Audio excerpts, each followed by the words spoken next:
All right, so I get this a lot, the quoted modified on 3 kit. Interesting topic. Anyways, good friend brought his truck in. Every now and then I like to test the kits in the shop with our own hands.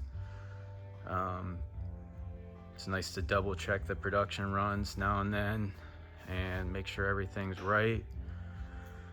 Pulled the kit, brought it over to the truck, set it out just like you would receive it, and I mean, goes on just as you would think, want, and how it was designed.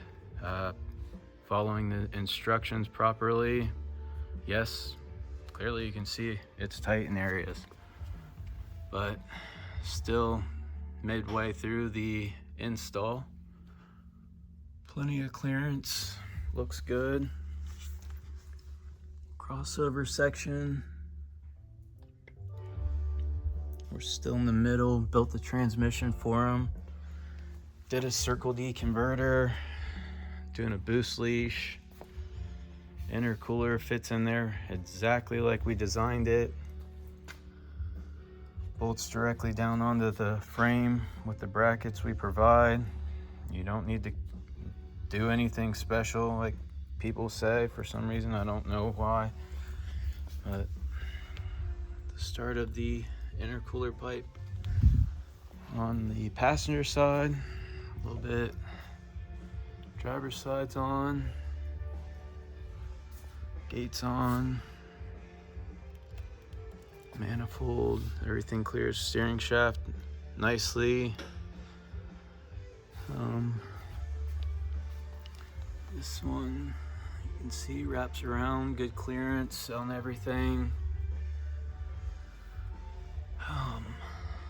Not much else to really see right now, but I'll keep posting a little bit more of this truck as we make some progress and kind of show what it makes. Probably going to stop around 1,000 with this truck for the time being until TKM gets tapped in.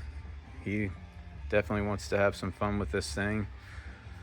Maybe it'll be something we offer numbered trucks in the future, specific builds for specific people, but same combo like we did with Boosted GT, and same kit goes on exactly as it should. But comment if you have questions, and I'll try to keep posting new stuff as I can on YouTube.